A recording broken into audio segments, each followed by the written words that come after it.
अस्सलाम वालेकुम स्टूडेंट्स, उम्मीद है आप तमाम लोग खैरियत से होंगे। मेरा नाम मोहम्मद उमर खान है और आप देख रहे हैं लर्नअप पाकिस्तान।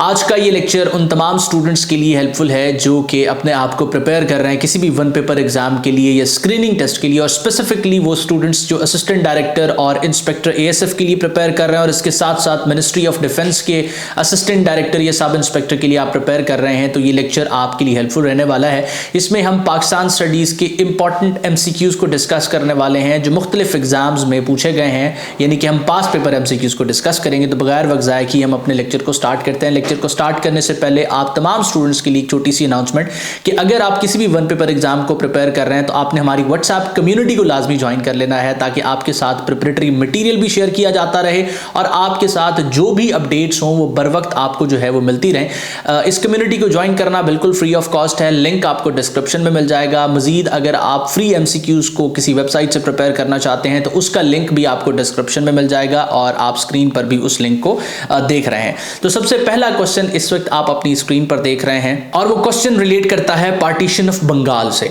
अब हम हर क्वेश्चन को जब डिस्कस करेंगे तो इसका आंसर, राइट आंसर आप अपने पास मार्क कर लेंगे। At the end of the lecture आपको अंदाजा हो जाएगा कि आपके कितने क्वेश्चंस ठीक हैं। तो अब हर क्वेश्चन एक टॉपिक से सोर्स्ड होता है। अगर इस क्वेश्चन पर हम नजर दौड़ाएं तो ये पाकिस्तान मूवमेंट का जो हमारा एरा बनता है उससे ये टॉपिक सोर्स्ड है, ये क्वेश्चन सोर्स्ड है और ये पार्टीशन ऑफ बंगाल की बात कर रहा है। बड़े सगीर पाक हिंद में बंगाल एक सूबे के तौर पे शामिल था और इसको जो पार्टीशन किया जाता है वो कब किया जाता है, सवाल यहां पर ही है। तो ऑप्शंस को रीड आउट करने के बाद अगर आपने करेक्ट आंसर के तौर पे अपने पास 1905 को मार्क किया है तो आपका जवाब बिल्कुल दुरुस्त है। 1905 में इसको पार्टीशन कर दिया जाता है। सवाल यहां पर बनता है कि जब पार्टीशन की जाती है बंगाल की तो उस वक्त वाइसराय इंडिया के कौन थे? तो लॉर्ड कर्जन जो है, लॉर्ड कर्जन उस वक्त जो है वो वाइसराय थे इंडिया के। अब इस पार्टीशन की एनॉल्मेंट की जाती है, इसको खत्म कर दिया जाता है स्वदेशी मूवमेंट की वजह से।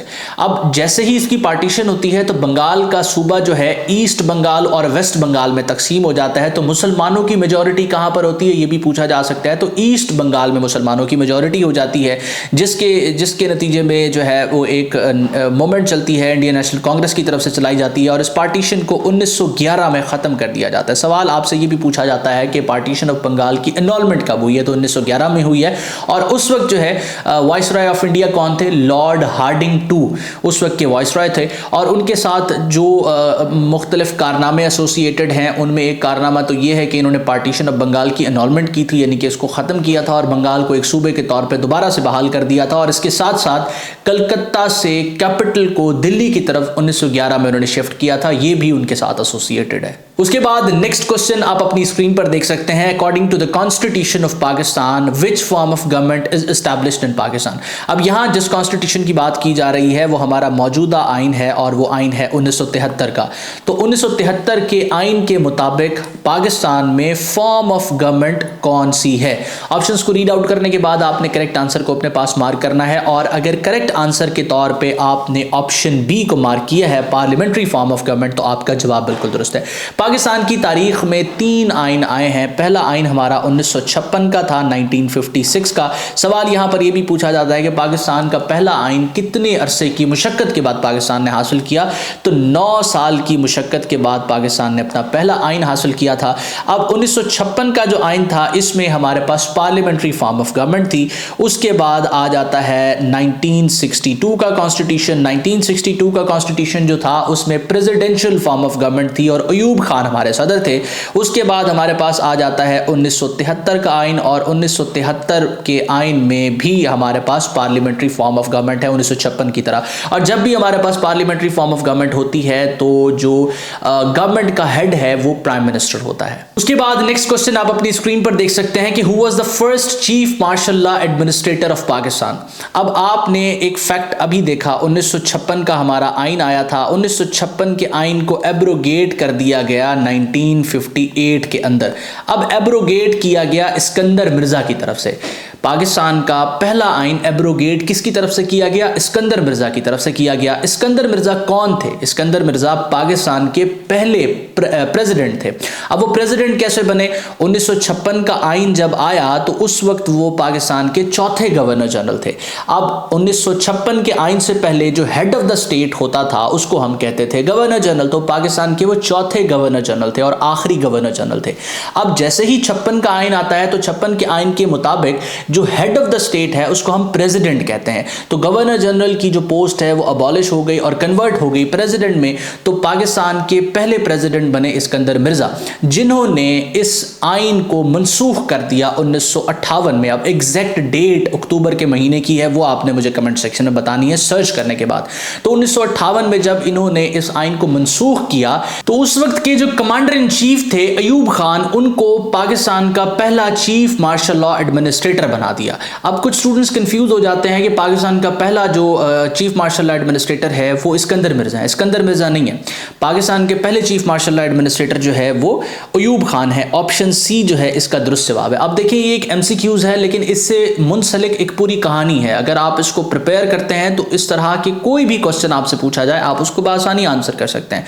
तो अब पाकिस्तान का जो आइन है, पहला आइन, वो मनसूख किसने किया, एब्रोगेट किसने किया? क्वेश्चन आएगा तो आपने इस्कंदर मिर्जा को मार्क करना है। और पहला चीफ मार्शल लॉ एडमिनिस्ट्रेटर कौन था? वो जनरल अयूब खान थे। उसके बाद नेक्स्ट क्वेश्चन आप देख सकते हैं कि who was given the title of ambassador of Hindu Muslim unity. सवाल आपसे पूछा जा रहा है कि हिंदू मुस्लिम यूनिटी के एम्बेसडर का जो टाइटल है वो किसको दिया गया था। ऑप्शंस को रीड आउट करने के बाद आपने करेक्ट आंसर के तौर पे अगर ऑप्शन बी को मार्क किया तो आपका जवाब बिल्कुल दुरुस्त है। कायद-ए-आज़म मोहम्मद अली जिन्ना को ambassador of Hindu Muslim unity का जो है खिताब दिया गया था। अब ये खिताब किसकी तरफ से दिया गया, सवाल ये पूछा जाता है, तो सरोजनी नायडू की तरफ से दिया गया था। अब ये खिताब क्यों दिया गया कायद-ए-आज़म मोहम्मद अली जिन्ना साहब को? वो इस वजह से दिया गया कि ये जो है मुस्लिम लीग को ज्वाइन करते हैं 1913 में। उससे पहले ये कांग्रेस के, इंडियन नेशनल कांग्रेस के मेंबर थे और ये इंडियन नेशनल कांग्रेस के मेंबर रहते हैं 1920 तक। अब एक पैक्ट हुआ था जिसको हम लखनऊ पैक्ट के तौर पे जानते हैं, जिसमें इंडियन नेशनल कांग्रेस ने मुसलमानों की एक डिमांड सेपरेट इलेक्टोरेट की वो किसी हद तक मान ली थी। तो मुसलमानों को और हिंदुओं की जमात को एक साथ लाने में किरदार अदा किया था कायद-ए-आज़म मोहम्मद अली जिन्ना साहब ने। तो इस वजह से, इस पैक्ट की वजह से, लखनऊ पैक्ट की वजह से इनको ambassador of Hindu Muslim unity का खिताब दिया गया सरोजनी नायडू की तरफ से। और ये कुछ फैक्ट्स हैं जो इस क्वेश्चन के साथ जो है वो मुंसलिक हैं। अच्छा, इस वीडियो में मजीद आगे बढ़ते हुए वो तमाम कैंडिडेट्स जो किसी भी वन पेपर एग्जाम को या स्क्रीनिंग टेस्ट को, स्पेसिफिकली एएसएफ को या एमओडी को प्रिपेयर कर रहे हैं, तो आप तैयारी के लिए हमारा प्रिपरेटरी बैच ज्वाइन कर सकते हैं। ये उन स्टूडेंट्स के लिए जो किसी रिसोर्स पर रिलाई करना चाहते हैं, जो इस तरह के रेलिवेंट क्वेश्चंस को टू द पॉइंट तरीके से और टॉपिकल फॉर्म में पढ़ना चाहते हैं। अगर आप इस कोर्स के हवाले से मजीद इन्फॉर्मेशन और डिटेल्स लेना चाहते हैं, आप हमारी टीम के साथ इन टच आ सकते हैं। तमाम स्टूडेंट्स के लिए 50% डिस्काउंट हम ऑफर कर रहे हैं। उसके बाद नेक्स्ट क्वेश्चन आप देख सकते हैं कि Mohammad bin Qasim defeated whom during his conquest of Sindh. अब सिंध जब मोहम्मद बिन कासिम ने फतह किया, जिसको बाबुल इस्लाम कहा गया, तो उस वक्त मोहम्मद बिन कासिम ने किसको शिकस्त दी? अब ये सवाल आपका रिलेट करता है जब आप अपनी पाकिस्तान स्टडीज़ को पढ़ते हैं तो आपने 1947 से नहीं पढ़ना, आपने सिर्फ पाकिस्तान मूवमेंट को कवर नहीं करना, बल्कि इंडस वैली सिविलाइजेशन से ऑनवर्ड पढ़ना स्टार्ट करना है। और मोहम्मद बिन कासिम का टॉपिक उसमें एक इंपॉर्टेंट टॉपिक है। तो मोहम्मद बिन कासिम ने सिंध की फतह में किसको शिकस्त दी? ऑप्शंस को रीड आउट करने के बाद आपने अगर करेक्ट आंसर के तौर पे राजा दाहिर को मार्क किया ऑप्शन ए, तो आपका जवाब बिल्कुल दुरुस्त है। अब अरोड़ का एक ऐसा मकाम था जहां पर राजा दाहिर को शिकस्त होती है और उस वक्त अगर आप इसको सर्च करेंगे तो आपको एक मस्जिद भी मिलेगी जो बरसगीर पाको हिंद की पहली मस्जिद है, जिसको जाकर जो है वो मोहम्मद बिन कासिम ने वहां पर उसकी तामीर की थी और आज भी वो वहां पर मौजूद है। तो राजा दाहिर को शिकस्त होती है अरोड़ के मकाम पर। उसके बाद नेक्स्ट क्वेश्चन आप अपनी स्क्रीन पर देख सकते हैं कि Pakistan conducted its nuclear test on 28 May 1998 at which location. अब सवाल में आपको एक जवाब भी दिया गया है। बाज़ दफ़ा आपसे एग्जैक्ट ये डेट भी पूछी जाती है। कुछ डेट्स ऐसी होती हैं जो आपको पता होनी चाहिए, आपको प्रिपेयर होनी चाहिए। जिस तरीके से पाकिस्तान में पहले मार्शल लॉ का नफाज कब होता है, पाकिस्तान का पहला आइन कब एब्रोगेट किया जाता जाता है। इसी तरीके से ये जो न्यूक्लियर टेस्ट पाकिस्तान ने किए थे, ये कब जो है कंडक्ट किए थे, इसकी डेट भी आपको पता होना चाहिए। अब यहाँ आपसे लोकेशन भी पूछी जा रही है, तो ऑप्शंस को रीड आउट करने के बाद अगर आपने करेक्ट आंसर के तौर पे ऑप्शन ए को मार्क किया है, चागी हिल्स, तो आपका जवाब बिल्कुल दुरुस्त है। 5 जो है वो न्यूक्लियर टेस्ट किए गए और ये सारे के सारे न्यूक्लियर टेस्ट जो है वो अंडरग्राउंड थे और ये भारत जो इंडिया है उसके न्यूक्लियर टेस्ट के जवाब में किए गए थे। अब भारत ने, इंडिया ने जो अपने न्यूक्लियर टेस्ट हैं वो कब किए थे, तो उन्होंने किए थे जी 11 मई से लेके 13 मई के दौरान। और वो जो एटमी धमाके थे जो इंडिया ने किए थे वो किस पहाड़ी सिलसिले में किए थे, ये आपने सर्च करके कमेंट सेक्शन में मुझे बताना। इससे ये होगा कि ये जो फैक्ट है ये आप बड़े अच्छे तरीके से प्रिपेयर कर लेंगे। और जैसे ही 28 मई 1998 को ये एटमी धमाके किए गए तो उसके बाद पाकिस्तान पर सैंक्शंस इंपोज कर दी गई थी। तो जैसे ही ये एटमी तजुर्बात किए गए तो दुनिया में पाकिस्तान 7th न्यूक्लियर स्टेट के तौर पर जो है उभरता है और इस्लामी दुनिया में पहला मुल्क बन जाता है जो कि एटमी कुव्वत रखता है। उसके बाद नेक्स्ट क्वेश्चन की तरफ हम चलते हैं कि विच पास कनेक्ट्स पाकिस्तान विद अफगानिस्तान। अब यहाँ जो सवाल है वो आपसे माउंटेन पासेस से रिलेट कर रहा है और माउंटेन पासेस को भी आपने प्रिपेयर करना है। पाकिस्तान और अफगानिस्तान को कनेक्ट करने वाला जो पास है वो कौन सा है। ऑप्शंस को रीड आउट करने के बाद अगर आपने करेक्ट आंसर के तौर पे ऑप्शन सी को मार्क किया है, ऑप्शन बी को मार्क किया है खैबर पास, तो आपका जवाब बिल्कुल दुरुस्त है। खैबर पास पाकिस्तान और अफगानिस्तान को कनेक्ट करता है। एक और सवाल इससे कनेक्टेड है कि पाकिस्तान को जो तजाकिस्तान है उससे सेपरेट करने वाला जो कॉरिडोर है वो कौन सा है, तो वखान कॉरिडोर के बारे में आपने याद रखना है। ये क्वेश्चन भी अक्सर औकात रिपीट होता है। नेक्स्ट आप देख सकते हैं कि which mountain range is located in Sindh province of Pakistan. अब मुख्तलिफ माउंटेन रेंजेस को आपने प्रिपेयर करना है। जब K2 से रिलेटेड सवाल मैं आपको पढ़ा रहा था तो मैंने आपको बताया था कि आपने सर्च करना है कि ये कौन सी माउंटेन रेंज में, तो पाकिस्तान में जितनी भी माउंटेन रेंजेस हैं उनको आपने लाजमन प्रिपेयर कर लेना है।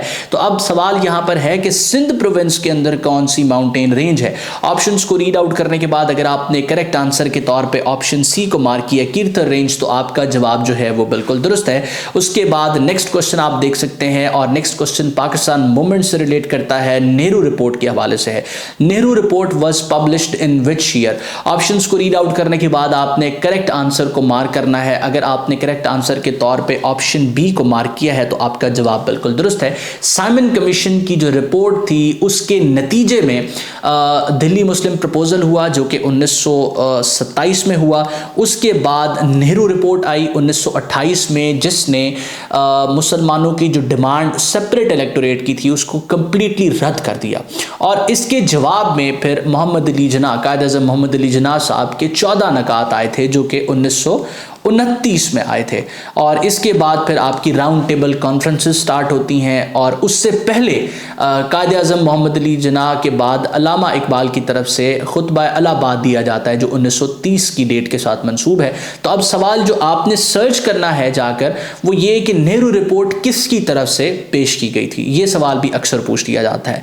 नेक्स्ट आप क्वेश्चन देख सकते हैं, वही फैक्ट है जो प्रीवियसली मैंने आपको बताया है कि Wakhan corridor separates Pakistan from which country. अब इसका आंसर आपने अपने पास मार्क करना है और अगर आपने करेक्ट आंसर के तौर पे ऑप्शन ए तजाकिस्तान को मार्क किया है तो आपका जवाब बिल्कुल दुरुस्त है।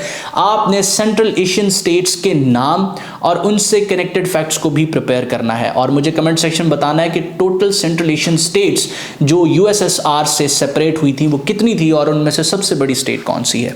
नेक्स्ट आप क्वेश्चन देख सकते हैं कि Pakistan joined the organisation of Islamic cooperation OIC in which year. अब OIC को पाकिस्तान ने कब ज्वाइन किया है। ऑप्शंस को रीड आउट करने के बाद करेक्ट आंसर आपने अपने पास मार्क करना है और अगर करेक्ट आंसर के तौर पे आपने ऑप्शन ए 1969 को मार्क किया है तो आपका जवाब बिल्कुल दुरुस्त है। OIC से कनेक्टेड एक और क्वेश्चन भी पूछा जाता है कि इसके टोटल मेंबर कंट्रीज कितने हैं, तो 57 मेंबर्स हैं इसके। और इसके साथ साथ एक और क्वेश्चन आता है कि इसका हेडक्वार्टर कहां पर है, तो इसका जो हेडक्वार्टर है वो बेसिकली जद्दा में है, सऊदी अरेबिया में। उसके बाद नेक्स्ट क्वेश्चन आप अपनी स्क्रीन पर देख सकते हैं और रोहतास फोर्ट के हवाले से आपसे क्वेश्चन किया जा रहा है। जब आप अपनी पाकिस्तान स्टडीज की आउटलाइन बनाते हैं तो उसमें जनरल फैक्ट्स का एक टॉपिक होता है जिसमें आप मुख्तलिफ हिस्टोरिकल प्लेसेस, फोर्ट्स और साथ साथ आर्कियोलॉजिकल साइट्स को कवर करते हैं। तो रोहतास फोर्ट के हवाले हवाले से क्वेश्चन किया जा रहा है कि ये कौन से शहर में है। अब जब आपसे सिटी पूछा जाए और ऑप्शंस में आपको सिर्फ और सिर्फ झेलम का ऑप्शन मिले तो आपने फिर झेलम को सिलेक्ट कर देना है। और अगर मजीद डेप्थ में देखें तो शेर शाह सूरी ने जो है रोहतास फोर्ट को बनवाया था और ये झेलम डिस्ट्रिक्ट में वाक़ है। जब सिटी पूछा जाता है और सिटी के ऑप्शंस में जो है वो दिना मौजूद हो तो दिना जो है इसका दुरुस्त जवाब बनेगा, क्योंकि अगर सिटी का पूछा जाए तो रोहतास फोर्ट दिना सिटी में है और डिस्ट्रिक्ट इसका झेलम है। शेर शाह सूरी ने यह बनवाया था और टोडरमल ने इसकी कंस्ट्रक्शन की सुपरविजन की थी। उसके बाद नेक्स्ट क्वेश्चन आप अपनी स्क्रीन पर देख सकते हैं जो तख्ते बाही से रिलेट करता है। तख्ते बाही एक आर्कियोलॉजिकल साइट है, वो कहां पर लोकेटेड है, सवाल आपसे पूछा जा रहा है। तो इसका सिटी और प्रोविंस आपको पता होना चाहिए। तख्ते बाही यूनेस्को की तरफ से एक वर्ल्ड हेरिटेज साइट के तौर पे इंक्लूडेड है और ये एक आर्कियोलॉजिकल साइट का जो है वो दर्जा रखती है। एक बुद्धिस्ट जो है वो बुद्धिस्ट रिलीजन से जो है इसका ताल्लुक है। आपने इसकी तारीख को मजीद एक्सप्लोर करने की कोशिश करनी है। इस पर सिंपली आप 2 से 4 लाइनें अगर इंटरनेट से पढ़ेंगे या फिर इस पर एक शॉर्ट वीडियो यूट्यूब पर जाकर ही देख लेंगे तो आपके बहुत सारे फैक्ट्स जो है, आपके बहुत सारे जो इससे रिलेटेड फैक्ट्स हैं वो प्रिपेयर हो जाएंगे। तो अब इसके जवाब की तरफ बढ़ें तो मर्दान जो है इसका दुरुस्त जवाब है। तो तख्ते बाही जो कि एक वर्ल्ड हेरिटेज साइट है, बुद्धिस्ट रिलीजन से इसका जो है वो इसका लिंक है, ये मर्दान केपीके में वाक़ है। ठीक है, मर्दान केपीके में वाक़ है। उसके बाद नेक्स्ट क्वेश्चन है और नेक्स्ट क्वेश्चन भी एक वर्ल्ड हेरिटेज साइट से है, एक आर्कियोलॉजिकल साइट से है जो कि एक इंडस वैली सिविलाइजेशन का शहर है मोनजोदड़ो। मोनजोदड़ो से रिलेटेड अक्सर पूछा जाता है कि मोनजोदड़ो किसको कहते हैं, तो माउंट्स ऑफ डेड को मोनजोदड़ो कहा जाता है। अब world heritage site is located in which city of Pakistan, तो मोनजोदड़ो पाकिस्तान के किस शहर में लोकेटेड है। बहुत से लोग आप में से जो है वाकिफ होंगे। तो ऑप्शंस को रीड आउट करने के बाद आपने अगर करेक्ट आंसर के तौर पे ऑप्शन सी को मार्क किया है लाड़काना, तो आपका जवाब जो है वो बिल्कुल दुरुस्त है। आपने इससे कनेक्टेड एक चीज सर्च करनी है कि Mohenjodaro was discovered by home, और ये कमेंट सेक्शन में इसका आंसर आपने मुझे बताना है। उसके बाद नेक्स्ट क्वेश्चन आप देख सकते हैं कि all India Muslim league was established on December 30, 1906 in which city. अब एक सवाल उसने आपको इस क्वेश्चन के अंदर मजीद बता दिया है और मुस्लिम लीग की फॉर्मेशन के हवाले से अक्सर सवाल पूछा जाता है, तो ये डेट भी आपको लाजमन पता होनी चाहिए क्योंकि पाकिस्तान की क्रिएशन में जो सबसे बड़ा हाथ है, जो सबसे बड़ा रोल है वो मुस्लिम लीग का है। तो इसकी डेट ऑफ फॉर्मेशन, इसके फाउंडिंग मेंबर्स, कायद-ए-आज़म मोहम्मद अली जिन्ना ने इसको कब ज्वाइन किया, ये तमाम चीज़ें आपको पता होनी चाहिए। अब 30 दिसंबर 1906 को मुस्लिम लीग कौन से शहर में बनाई जाती है। ऑप्शंस को रीड आउट करने के बाद करेक्ट आंसर के तौर पे अगर आपने ऑप्शन सी को मार्क किया है ढाका, तो आपका जवाब बिल्कुल दुरुस्त है। आज़ादी के बाद ईस्ट पाकिस्तान का दर्जा रखने वाले बांग्लादेश के शहर ढाका में मुस्लिम लीग का क़याम होता है और कायद-ए-आज़म मोहम्मद अली जिन्ना 1913 में मुस्लिम लीग को ज्वाइन करते हैं। उसके बाद under which constitution of Pakistan were Urdu and Bengali recognised as national languages. अब मैंने आपको बताया कि पाकिस्तान की क्रिएशन के बाद ईस्ट पाकिस्तान और वेस्ट पाकिस्तान 2 सूबे थे पाकिस्तान के। ईस्ट पाकिस्तान जो है वहाँ पर बंगालियों की अक्सरियत थी, बंगाली ज़ुबान बोली जाती थी। इसी वजह से 1956 के आइन में बंगाली और उर्दू 2 ज़ुबानों को नेशनल लैंग्वेज के तौर पर रखा गया, जबकि 1962 का हमारा जो आइन है उसमें सिर्फ और सिर्फ Urdu as a national language थी। और इसी तरीके से 1973 में बंगाल वैसे ही हमसे सेपरेट हो गया तो उर्दू जो है वो हमारी नेशनल लैंग्वेज थी। उसके बाद नेक्स्ट क्वेश्चन आप अपनी स्क्रीन पर देख सकते हैं कि which is the longest river of Pakistan. तो लॉन्गेस्ट रिवर ऑफ पाकिस्तान की जब बात होगी तो इंडस रिवर जो है इसका दुरुस्त जवाब बनेगा, ऑप्शन सी इसका करेक्ट आंसर है। उसके बाद नेक्स्ट क्वेश्चन आप देख सकते हैं कि which is the largest earth filled dam in the world. तो earth filled dam in the world largest जब पूछा जाएगा तो ऑप्शन ए तरबेला डैम जो है वो इसका दुरुस्त जवाब है। उसके बाद नेक्स्ट क्वेश्चन आप देख सकते हैं कि who was the first ambassador of Pakistan to United States of America. तो पाकिस्तान के पहले एम्बेसडर पाकिस्तान की तरफ से यूनाइटेड स्टेट्स के कौन से थे। ऑप्शंस को रीड आउट करने के बाद अगर आपने करेक्ट आंसर के तौर पे मिर्जा अबुल हसन इस्फहानी को मार्क किया है, ऑप्शन सी, तो आपका जवाब बिल्कुल दुरुस्त है। मोहम्मद अली बोगरा साहब जो कि पाकिस्तान के तीसरे प्राइम मिनिस्टर भी रहे हैं, वो दूसरे एम्बेसडर थे पाकिस्तान की तरफ से यूनाइटेड स्टेट्स के। और इसी के साथ एक और फैक्ट एसोसिएटेड है कि दूसरे और चौथे जो एम्बेसडर थे मोहम्मद अली बोगरा साहब थे। 2 बार जो है वो ये एम्बेसडर रहे हैं, ambassador of Pakistan to US रहे हैं। उसके बाद नेक्स्ट क्वेश्चन आप अपनी स्क्रीन पर देख सकते हैं कि बारी Doab lies between which 2 reverse. अब आपने सबसे पहले तो सर्च करना है कि ये जो दोआब है ये क्या है। ये किसको कहते हैं? उसके बाद इसका आंसर मुझे कमेंट सेक्शन में बताना है। तो बारी दो आप जो है किन दो रिवर्स के दरमियान मौजूद है। ऑप्शंस को रीड आउट करने के बाद अगर आपने करेक्ट आंसर के तौर पे ऑप्शन सी को मार्क किया है तो आपका जवाब बिल्कुल दुरुस्त है। ये हमारा लेक्चर था जिसमें पाकिस्तान स्टडीज़ के एमसीक्यूज को हमने डिस्कस किया और हमने कोशिश की कि हर सवाल को उसके टॉपिक से लिंक किया जाए और उससे कनेक्टेड जितने भी फैक्ट्स हैं आपको बताए जाएं ताकि वो आपकी मेमोरी का हिस्सा बन जाए। मैं उम्मीद करता हूँ ये लेक्चर आपके लिए हेल्पफुल रहा है। अगर आपके जहन में कोई भी सवाल है, कोई चीज़ आपको कंफ्यूज कर रही है, आप डिस्कस करना चाहते हैं तो आप हमारी टीम से डिस्कस कर सकते हैं। आपके साथ व्हाट्सएप नंबर शेयर किया गया है, इस नंबर पर सिंपली एक व्हाट्सएप मैसेज करेंगे, आपको तमाम की तमाम गाइडेंस जो चाहिए होगी वो हमारी टीम प्रोवाइड करेगी। इसके अलावा आपने हमारी स्टूडेंट कम्युनिटी को लाजमी ज्वाइन कर लेना है, उसका लिंक आपको जो है वो डिस्क्रिप्शन में मिल जाएगा। इसके साथ साथ आप अगर प्रिपेयर करना चाहते हैं और तैयारी के लिए आपको एमसीक्यूज दरकार हैं और आप चाहते हैं कि वो एमसीक्यूज बिल्कुल फ्री ऑफ कॉस्ट हों तो आप जो है डिस्क्रिप्शन में मौजूद लिंक को यूज़ करते हुए mcqs.learnupakistan पर जा सकते हैं और किसी भी वन पेपर एग्जाम या कंपटीशन एग्जाम की तैयारी एमसीक्यूज पर्सपेक्टिव से इस वेबसाइट पर कर सकते हैं। अल्लाह आपका हामी और नासिर हो। हमेशा आप तमाम स्टूडेंट्स की कामयाबी के लिए दुआ गो। उमर खान और उसकी टीम। अल्लाह हाफ़िज़।